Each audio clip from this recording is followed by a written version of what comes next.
Hi there, I'm Adrian, and today I want to show you a neat little country guitar chord move which I'm very fond of. It works over dominant 7th type chords, and you can use it to create really cool rhythm guitar parts, or you could even use this kind of thing in a solo as well, I think. So let me show you how it's done. So I just demonstrated this basic idea over a typical country or bluegrass chord progression. It just involved G7, C7 and D7, the 1, 4, 5 in the key of G, and the basic kind of chord lick is this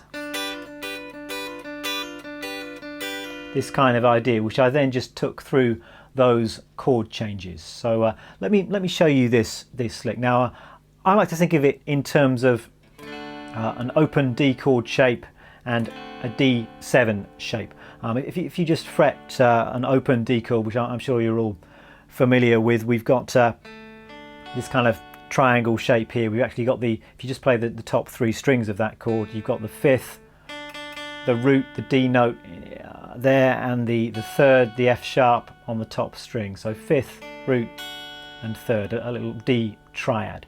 If we then shift that shape up to the 7th position, we've got D, G and B. It's a G triad. So we're going to base our chord lick off of this shape, but what we're going to do is we're going to refinger it. So instead of playing it as you normally would in an open D chord with fingers 1, 3 and 2, let's finger it like this, with 2nd finger on the 3rd string, little finger on the 2nd string, 3rd finger on the top string.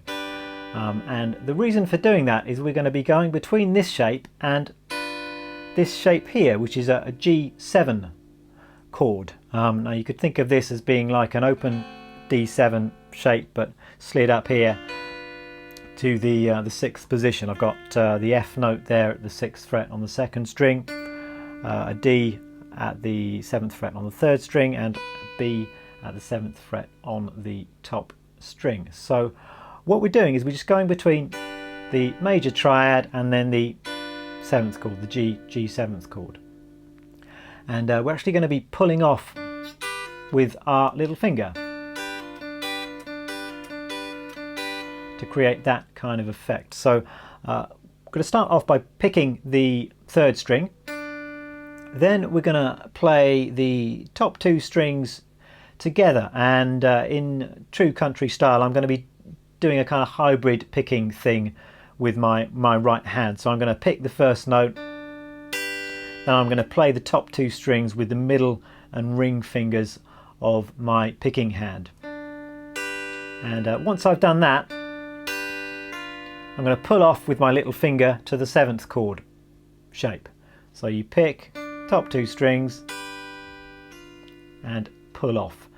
And then really it's just a question of repeating that to complete the phrase.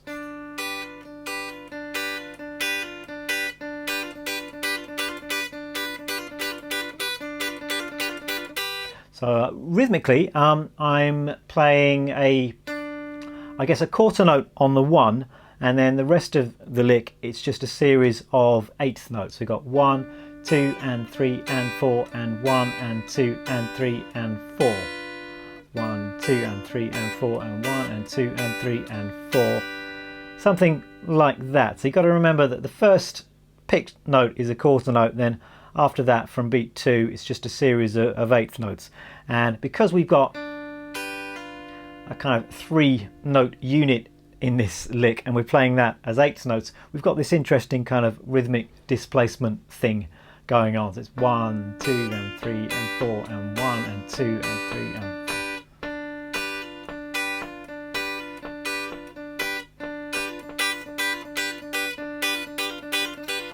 And you can hear how that works very nicely over that kind of G or G7 harmony.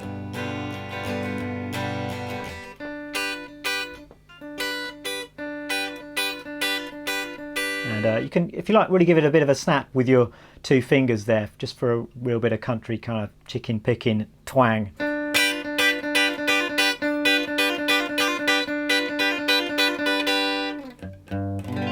So that's the basic idea. Then it's really just a question of shifting it along the neck to fit the chord changes. So here we're playing over the G7 chord. Just think in terms of the note, the root note on the second string. That's what I use to kind of help keep me orientated. So I'm in G, here's my G root note. So when the harmony changes to C, I'm just going to need to find a C note on the second string, and you can find that up here at the 13th fret, and you just do the same thing. Back to G, and then for the 5 chord you can just play it up here. You've got that D note there at the 15th fret on the second string. Of course you could play that down in the open position as well if you wanted to. So that's the entire thing. Why don't I just slowly take it through those changes so you can see and hear how it all fits together. So 1, 2, 3, 4. Up to C. Back to G. D. G. C. And then D. And back home to G. So there you have it. Hope you have a lot of fun learning to play this lick. If you've enjoyed this lesson, do check out my website where there's lots more of this kind of thing. Take care, and I hope to see you again very soon. Bye bye.